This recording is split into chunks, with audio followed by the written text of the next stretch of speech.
So I'm back. Before we get to it, make sure you like, comment, subscribe. Make sure you always watch the full video. Young Dolph's death shocked the city of Memphis and the entire rap game, but most people have no idea about the deadly war that led to him getting killed in his hometown. So today we're breaking it all down and taking a look at the crazy beef between Paper Route Empire and the Trulla Mafia. Back in the day, Young Dolph's Paper Route crew and Trulla Mafia was cool with each other, and a Trulla member named J Money was real tight with Dolph. J Money was allegedly one of the most active dudes that Trulla had in the streets, but at the same time, he was going hard in the booth, and it looked like he could be the next rapper out of Memphis to make it big.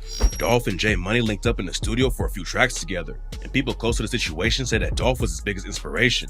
Most rappers popping off in Memphis had to link up with another artist or major label to get their clout up in the industry, but Dolph made his own lane and did it all by himself. Going independent was a huge win for Dolph and proved he didn't need anybody's help to get put on. But his success is also what led to him getting brutally murdered. Before we get to that though, we gotta break down what was going on behind the scenes. According to rumors, J Money was getting busy in the streets and really putting pressure on the ops, and he caught a murder charge in 2014 for allegedly killing his own homie. A dude named Denzel Monroe was driving down the street when J Money started letting off shots. Monroe hopped out of the whip to let J Money know it wasn't some ops rolling up, but Jay allegedly kept shooting till Monroe was dead. J Money got hit with first-degree murder and 5 counts of attempted murder, but it's not clear how the situation shook out or why he started shooting in the first place. Jay was on his way up in the rap game, but keeping one foot in the trenches led to him getting killed just a couple years later. On August 20th, 2016, J Money was outside of a nightclub called Kitten's Cabaret when a dude named Freddie Yarber. It be sad, dog. Like they be the only thing about doing these type of videos. It be sad, bro. Like somebody has potential to make it, but they study. Like, bro, people gotta understand. Like, the streets will never love you as much as you love the streets. Never, bro. Like, if you got a way out, take that way and run with it, bro. Shot and killed him. The police said it was a gang-related hit, but it's not clear what set Yarber was repping. He pleaded guilty to second-degree murder and being a convicted felon in possession of a handgun. And in 2019, he went down for 15 years over the case. J Money's death was a huge blow to the Trulla Mafia. He was one of the most feared dudes in the city and was calling all the shots for the crew. Jay was putting on for Trulla Mafia in the rap game too and giving them even more clout. After he died, Trulla started having all kinds of internal drama, and that's when they split into 2 different sides and started a war that eventually got Dolph killed. Big Scar came up in the streets repping Trulla Mafia. After J Money's death, everyone started having static with each other, so Scar left and started his own crew, Rich and Ruthless, aka Double R. He brought some of his homies with him like Baby K, Kato 2 Times, and Tink, and at first everything was all good between Double R and Trulla. But that all changed after someone in Trulla murdered a Double R affiliate named BG. All the drama started when BG and a dude from Trulla named Simo sparked some kind of beef. At first it was just between the two of them, but when you both repping sets in a wild city like Memphis, it's only a matter of time before the crews get involved. Simo's older brother Zamo Trulla is another high-ranking member of the Trulla Mafia, and they always roll with dudes like Jay Mula, Zay, and Go Crazy. BG and Simo were dissing back and forth on social media, then Trulla allegedly escalated the situation and slid on him. BG was riding around with a Double R affiliate named 2-3 when some homies in another car pulled up and started letting off shots. BG was shot and killed, and 2-3 ended up in critical condition. It was rumored Simo, Zay, and Go Crazy was the ones who took him out, and that was later confirmed when the cops booked Go Crazy and hit him with first-degree murder, 3 attempted murders, assault, and use of a firearm commissioned of a dangerous felony. Crazy confessed to the shooting and took the fall for everything, but that was only the beginning. While Go Crazy was dealing with the BG murder situation, C-Mode was in juvie for a different case, and while he was behind bars, Double R allegedly clapped back and took out one of his closest homies. Zay and C-Mo came up together and allegedly slid on BG, and while C-Mo was locked up, Zay was shot and killed. It didn't take long for Trulla to get revenge though. 2-3 survived getting shot the night he got caught in the whip with BG, but he wasn't so lucky the next time the ops found him. They pulled up to his crib and started letting off shots into the apartment, and 2-3 and his dad both got hit. Unfortunately this time, he ain't pulled through and was pronounced dead. After Simo came back home, he jumped right back in the trenches and allegedly slid on Double R again. In January 2020, Simo, Jay Mula, and a dude named CEO Bobby all got booked after they got into a shootout in the middle of the day.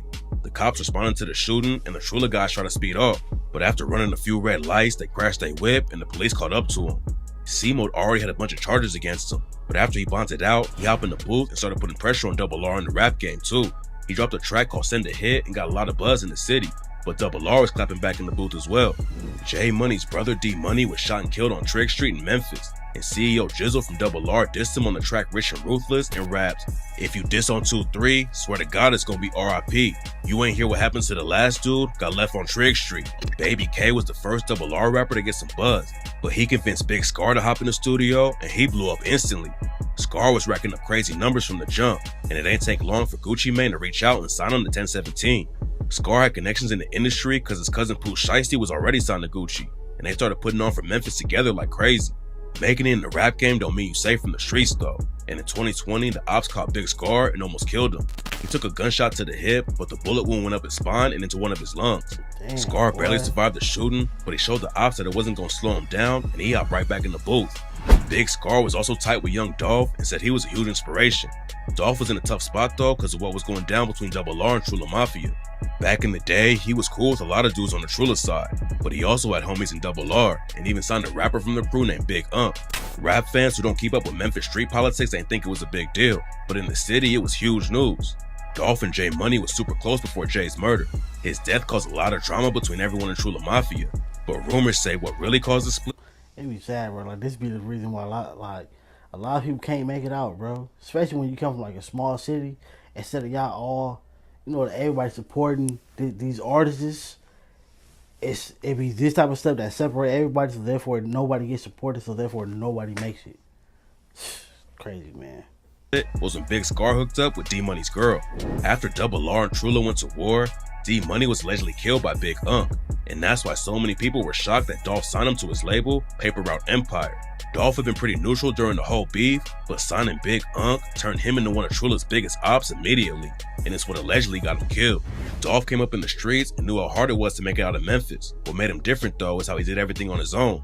He could have signed with Yo Gotti back in the day and made everything easier for himself, but instead he invested his own money into the rap game and started taking over. By 2020, Dolph was already a living legend in Memphis, but at the same time his old homies was in the middle of a deadly war. Jay Moolah came home from jail after serving time from the shooting when he got locked up with C-Mode and CEO Bobby. Rumors was flying that a dude from Double R named Keto 2 Times robbed him and took his gun after he got back. But Moolah said it was all cap and that he had used the gun to shoot up Double R and then gave it to one of his little homies. At the same time, his homie C-Mo was still applying pressure on Double R. They allegedly shot him twice, but C-Mo survived and went right back to sliding on ops.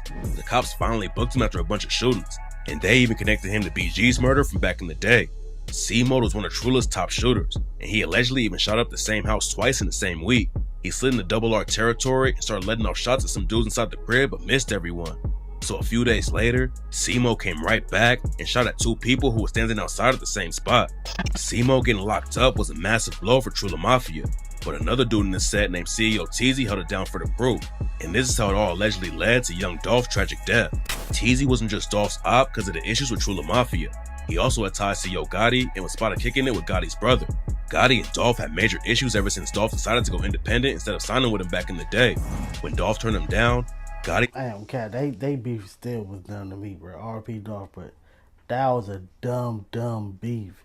Because if somebody don't want to sign to you, bro, that means he sees his worth, bro. He know he got a chance. Like, sometimes you got to take a chance on yourself than depend on somebody else, or letting your growth depend on somebody else, because that's what will happen. Like, when you sign to a label, you got to work on their time, especially when you have so many artists. Oh, you can't drop right now because this artist is dropping. Nah, bro, I'm dropping when I want to drop. Signed Black Youngster instead and allegedly tried to take Dolph out twice. The first time happened after Dolph dropped a wild diss track called Play With Your Bitch and rapped, "Don't play with me, ho Gotti, you a hoe, man. You went from my biggest fan to my biggest hater, begging me to sign with you, but I had too much paper. Still that same nigga that used to front your big brother. Found out he a bitch too, now I call him your big sister. And they said the pussy niggas on your team are in your drawers. They say you make the pussy ass niggas call you boss, but they can't call you king because that's Dolph." One day after Dolph dropped a video for the track, someone slid on him in North Carolina and let off over 100 shots into his SUV. Black Youngster was charged for the shooting, but the cops ended up dropping the case against him because they ain't have enough evidence. Then a few months later, Dolph allegedly hunted Gotti down in LA to confront him over everything. It's not clear exactly how the situation popped off, but Dolph ended up getting shot 3 times. Dolph pulled through and made a full recovery, and after that, the beef with Gotti died down. But after Dolph was shot and killed in 2021, everyone immediately thought Gotti and CMG were involved with the situation. Dolph's issue with Gotti wasn't the only drama he was dealing with in Memphis though, and the war between Double R and Trulla Mafia is allegedly what really got him killed. Dolph was at his favorite bakery buying cookies when two shooters hopped out of a stolen Benz and started letting off shots. The first dude the cops suspected for Dolph's death. My thing is, he had a more even bigger spotlight on him because he was riding around in a fly car. Two is custom to you. You're the only one I think probably in the world that has or that had RIP camouflage car. Like I've never seen nobody with that type of paint on their car, bro. Nobody. Was a rapper named Straight Drop. They grabbed another dude named Cornelius Smith at first, then Straight Drop got caught trying to run in Indiana the same day. A few months later, they arrested a dude named Hernandez Govan and claimed he's the one who ordered the hit, but it turns out there might be more to the story. Joshua Taylor, aka CEO Teezy from Trulla Mafia, was named as a person of interest in the case. He never got booked for Dolph's murder, but rumors say he helped plan the whole thing. A dude named Jamarcus Johnson was also arrested for helping the shooters escape after Dolph's death, and he ended up pleading guilty and agreed to testify against everyone else in the case so his murder charge would get dropped. There's a good chance that Johnson would have gotten Teezy jammed up in the case too when he took the stand, but the ops caught up to Teezy before the police had the chance. Back in June, Teezy was found dead in his whip from gunshot wounds. Nobody's been booked for his murder, but there are a couple rumors going around about what happened. One version says that Dolph's homies from Paper Route Empire or Double R killed Teezy for revenge. Teezy was already Double R's op, so they had a reason to take him out. But if they knew he was involved with Dolph's murder, it would definitely put a bigger target on his back. There's also a wild rumor that says Teezy got backdoored by his own people. There's no evidence to back any of this up yet, but here's a theory flying around right now. Yo Gotti wanted Dolph out of the picture and allegedly put a bag on his head. Teezy and other Trulla affiliates were already cool with Gotti, so they went to collect the money and get entitled with his crew. The hit went down like it was supposed to, but the shooters were sloppy and ended up getting caught. Even though Teezy was never charged, a lot of people think he was involved somehow. And if he got wrapped up in the case, he could have told the police everything he knew and skated on his own charges. So that's why some people think Gotti wanted Teezy gone too. That's crazy. If Gotti really was involved and was in contact with Teezy about the hit, it could have got him sent away for life if Teezy decided to flip. This is all just a rumor though, and right now there's no evidence even linking Gotti to Dolph's death. People want to tie Gotti into the situation because he's a big name and it would make the whole story even crazier. But in reality, it probably all happened because of the Trulla Mafia and Double R war. Dolph wanted to help other dudes from the streets of Memphis make it out and change their lives. But when you sign an artist who are in the middle of a gang war, you're just gonna end up putting a target on your own back. The trial for Dolph's murder probably won't start till next year. But when Jamarcus Johnson testifies against his homies, we'll find out way more about what's going on behind the scenes. Hopefully the police are protecting him though, because otherwise he might end up like CEO Teezy. Double R and Trulla Mafia turned Memphis into a war zone and lost a ton of people on both sides. Big Scar survived it all and looked like he was really gonna blow up in the industry. But then last year, he was tragically pronounced dead after an accidental overdose. The beef cooled off because so many dudes ended up either dead or in prison though. And hopefully it stays that way because Memphis has already lost way too many people to the streets. Rest in peace to everyone who lost their lives. Oh God. Condolences to everybody that lost their life in this video, man. RIP Dolph. Catch up.